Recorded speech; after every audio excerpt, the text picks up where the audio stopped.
தாரு news updates நேயர்களுக்கு வணக்கம். இன்றைக்கு மிக முக்கியமான இலங்கை செய்திகளை பார்க்க இருக்கிறோம். சேனலை சப்ஸ்கிரைப் பண்ணாதவங்க சப்ஸ்கிரைப் பண்ணிக்கொள்ளுங்க. கருத்துக்களையும் நீங்கள் தெரிவிக்கலாம். சரி, இன்றைக்கு நாங்கள் செய்திகளுக்கு செல்லலாம். முன்னாள் போலீஸ் மா அதிபர் 35வது இலங்கையின் 35வது போலீஸ் மா அதிபர் என்று அங்கீகாரம் பெற்ற ஒரு போலீஸ் மா அதிபர் தன்னுடைய உயிரை மாய்த்து கொண்ட சம்பவம் பெரும் பரபரப்பை ஏற்படுத்தியிருக்கிறது. இவர் மஹிந்த ராஜபக்சவினுடைய நெருங்கிய கூட்டாளி என்றும் சொல்லப்படுது. மைத்திரிபால சிறிசேனவின் ஆட்சி காலத்திலேயும் பதவி வகித்திருக்கின்றார். யார், என்ன நடந்தது என்பது குறித்து விரிவாக பார்க்கலாம். அடுத்தது பசில் ராஜபக்ச உட்பட அர்ஜுன மகேந்திரன் உட்பட நிதி குற்றச்சாட்டுகள், நிதி மோசடிகளில் தொடர்புடையவர்களை விரைவில் எந்த தடையும் இல்லாது கைது செஞ்சு கொண்டு வரப்போறோம் என்று சொல்லி ஒரு முக்கிய புள்ளி, ஆளும் கட்சியில் உள்ள முக்கிய புள்ளி ஒரு ஆள் தெரிவிச்சிருக்கிற விஷயமும் பரவலாக பேசப்படுது. இது தொடர்பாகவும் இன்னும் பல விஷயங்கள் நடந்திருக்கிறது. நாட்டில் ஒரு மிகப்பெரிய ஒரு விபத்து நடந்திருக்கிறது. கிட்டத்தட்ட 20 பேர் இந்த விபத்தால பாதிக்கப்பட்டிருக்கிறாங்க. முழுமையாக என்னன்றதை பார்க்கலாம்.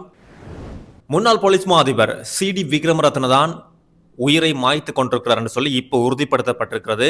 என்ன நடந்தாண்டா, அத்துரகிரியில் உள்ள அந்த போலீஸ் மா அதிபரோட வீட்டில் துப்பாக்கி சூட்டு காயங்களோட இவர் மீட்கப்பட்டிருக்கிறார். அப்படி மீட்கப்பட்ட நேரத்தில் இவர் தன்னைத்தானே சுட்டு கொண்டாரா இல்லாட்டி இது கொலையா என்ற கோணத்தில் பரவலாக விசாரணை நடந்து கொண்டு வந்தது. காரணம் என்னென்றா, இது சாதாரணமாக ஒரு போலீஸ் மா அதிபர் தன்னைத்தானே சுடுவதற்கான வாய்ப்புகள் அதிகம் இல்லை என்ற காரணத்தால் இது கொலையாகத்தான் இருக்கலாம் என்று முன்பு சந்தேகிக்கப்பட்டது. போலீஸ் ஊடக பேச்சாளர் எஃப்யூ வுட்லர் இப்போ உறுதிப்படுத்தியிருக்கிறார்னா இது தன்னைத்தானே தான் இவர் சுட்டிருக்கிறார் என்று சொல்லி காயங்களோட மீட்கப்பட்டதாகவும் போலீஸ் ஊடக பேச்சாளர் தெரிவித்திருக்கிறார். அத்துரக்கிரியவில் தான் இவருடைய வீடு இருக்குது, அங்கதான் மீட்கப்பட்டிருக்கிறார். இலங்கையின் 35வது போலீஸ் மா அதிபர் என்ற அங்கீகாரத்தை பெற்றுக்கொண்டவர் தான் இந்த சிடி விக்ரமரத்ன. 2019ஆம் ஆண்டு ஈஸ்டர் ஞாயிறு தாக்குதல்ல பூஜித ஜெயசுந்தர, அந்த காலத்துல பூஜித ஜெயசுந்தர என்ற போலீஸ் அதிகாரி தான் போலீஸ் மா அதிபராக இருந்தார். அப்ப அவர் தன்னுடைய பணியை சரியாக செய்யவில்லை என்று சொல்லி பணியில இருந்து இடைநிறுத்தப்பட்டு இந்த சிடி விக்ரமரத்ன தற்காலிக போலீஸ் மா அதிபராக நியமிக்கப்படுறார். மைத்திரிபால சிறிசேன ஜனாதிபதியாக இருந்த அந்த காலத்துல. அதற்கு பிறகு தொடர்ச்சியாக நிறைய நாள் இருந்து 2023ஆம் ஆண்டு இவர் பதவியில் இருந்து விலகுகிறார். அப்படி இருக்கைக்குள்ள திடீரென இப்ப உயிரை மாய்த்து கொண்ட சம்பவம் பெரும் பரபரப்பை ஏற்படுத்தி இருக்கிறது. அடுத்தது அத்துருக்கிரியவில் இன்னொரு சம்பவம் பதிவாக இருக்கின்றது. ஒரு பேருந்தும் டிப்பரும் மோதிய விபத்து. கொழும்பு பொரளை வீதியில அத்துருக்கிரியவில் இந்த எதிர்பாராத ஒரு பெரிய விபத்து நடந்திருக்கின்றது. பயணிகள் கிட்டத்தட்ட 20 பேர் வைத்தியசாலையில், கோமாகம வைத்தியசாலையில அனுமதிக்கப்பட்டிருக்கிறாங்க. அந்த பேருந்தினுடைய சாரதி அந்த பேருந்தின் சில்லுக்குள்ள இருந்து மிகவும் கடுமையான போராட்டத்துக்கு மத்தியில் தான் இப்பொழுது மீட்கப்பட்டு அவரும் வைத்தியசாலையில அனுமதிக்கப்பட்டிருக்கிறார். டிப்பரும் பேருந்தும் நேருக்கு நேர் மோதியதில் தான் இந்த விபத்து சம்பவிச்சிருக்கிறது. ஆனால் விபத்துக்கான பிரதான காரணம் என்ன, யாரில் புல தற்செயலாக நடந்ததா அல்லது போட்டி காரணமாக நடந்ததா என்ன என்பது குறித்து விசாரணைகள் நடந்து வருது. அந்த இடத்துல இருக்கிற சிசிடிவி காட்சிகளையும் போலீசார் விசாரிச்சு வராங்க.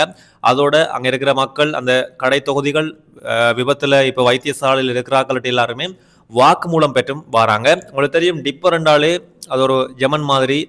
நிறைய வாகன விபத்துகளுக்கான காரணம் டிப்பரா இருக்குது. டிப்பர் போய்கள் அந்த டிப்பரோட அதுக்கு முன்னால் அடிபடுற வாகனங்கள் கடும் சேதத்துக்கு வளமை.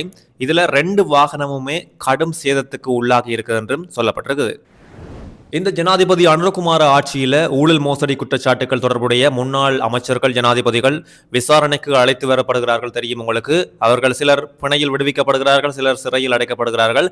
இப்பொழுது அரசாங்கத்தில் இருக்கிற ஒரு முக்கிய புள்ளி, அதாவது சுகாதார மற்றும் வெகுஜன ஊடக அமைச்சர் நலிந்த ஜேதிஸ் முக்கியமான ஒரு தகவலை அதிரடியாக தெரிவிச்சிருக்கிறார். என்றால் முன்னாள் அமைச்சர் பசில் ராஜபக்ச, முன்னாள் அமைச்சர் அர்ஜுன மகேந்திரன் இவங்க எல்லாருமே நிதி மோசடி குற்றச்சாட்டுகள்ல தொடர்பு பட்டு இப்ப வெளிநாடுகள்ல மறைஞ்சிருக்கிறாங்க.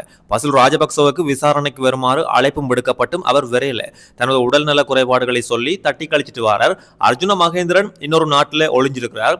இப்படி இருக்கைக்குள்ள 2 பேரையும் கூட்டி வாரத்துக்கு எந்த தடையும் அரசாங்கத்துல இல்ல, எந்த பிரச்சனையுமே அரசாங்க தரப்புல இல்ல. ஏனென்றா பாதாள உலக குழுக்களை சர்வதேச நாடுகளின் ஒத்துழைப்போட, சர்வதேச போலீசாரின் ஒத்துழைப்போட கூட்டி வந்த எங்கள் அரசாங்கத்துக்கு நிதி மோசடி குற்றச்சாட்டுகளுடன் தொடர்புடைய இந்த பசில் ராஜபக்ச, அர்ஜுன மகேந்திரன் போன்றவர்களை கூட்டி வருவது பெரிய ஒரு பிரச்சனை இல்லை.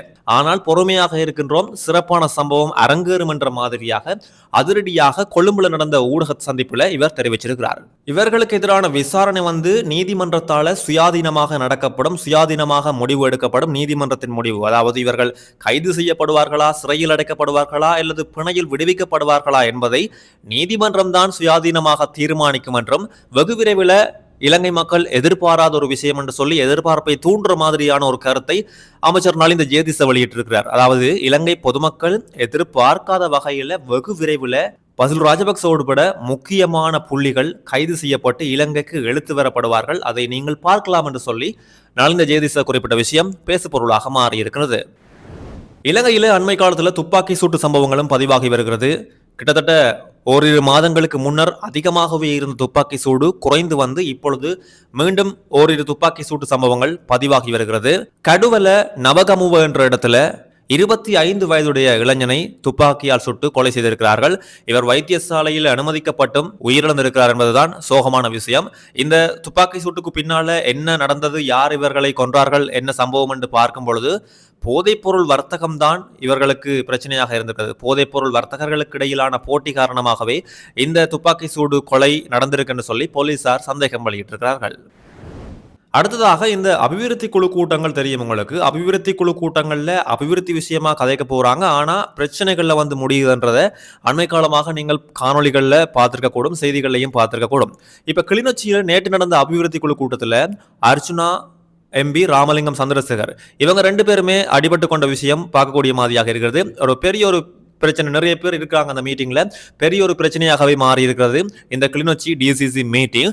இது குறித்து ரஜீவன் ஜெயச்சந்திரமூர்த்தி என்ன சொல்லியிருக்காரு, பாராளுமன்ற உறுப்பினர் என்ன சொல்லியிருக்காரு என்றால், அந்த நேரத்துல அர்ச்சுனா எம்பியை வந்து கதைக்காத வெளியே போன்னு சொல்லியெல்லாம் இவங்க சொல்றாங்க. ஒரு பாராளுமன்ற உறுப்பினரை பார்த்து அப்படி சொல்ல முடியாது, ஏனென்றால் அவர் மக்கள் பிரதிநிதி, மக்களால் தெரிவு செய்யப்பட்டவர், மக்களுக்காகத்தான் கதைக்க வந்திருக்கிறார். அப்ப மக்களின் பிரச்சனைகளை வெளிக்கொண்டு வர நேரத்தில் அது எந்த அமைச்சராக இருந்தாலும் அந்த கூட்டத்தில் இருக்கிற யாராக இருந்தாலும் அப்படி அவரை வெளியே போன்று சொல்ல முடியாது என்று சொல்லி அர்ச்சுனா எம்பிக்கு ஆதரவாக ரஜீவன் ஜெயச்சந்திரமூர்த்தி கருத்து ஒன்றை வெளியிட்டிருக்கிறார். அதோட அந்த கூட்டத்தில் இருந்து கொஞ்சம் பேர் வெளியே போனாங்க, இந்த பிரச்சனையோடையே வெளியேறிட்டாங்க. அதால அந்த கூட்டமும் இடைநிறுத்தப்பட்டிருக்கிறது. அப்படி வெளியே போனவங்க யாரென்றால் ஸ்ரீதரன் எம்பியோட ஆதரவாளர்கள் தான் வெளியே போயிருக்கிறார்கள். திட்டமிட்டு அதை குழப்புவதற்காகவே அவர்கள் வெளியே போயிருக்கிறார்கள் என்றும், அவர்கள் வெளியே போனால் என்ன, அமைச்சர் வெளியே போனா என்ன, அந்த கூட்டம் என்றா அது நடந்து ஆகணும். நிறைய பேர் அதுல வந்து தங்களுடைய வேலைகளை விட்டுட்டு அந்த கூட்டத்துக்கு வந்திருக்கும் பொழுது இவர்கள் இப்படி பிரச்சனைகளை உண்டு பண்ணி சில பேர் வெளியேறுகிறார்கள் என்பதற்காக கூட்டத்தை நிப்பாட்டுவது வந்து உத்தியோகபூர்வமான சரியான ஒரு நடைமுறை அல்ல என்று ரஜீவன் ஜெயச்சந்திரமூர்த்தி தெரிவிச்சிருக்கார்.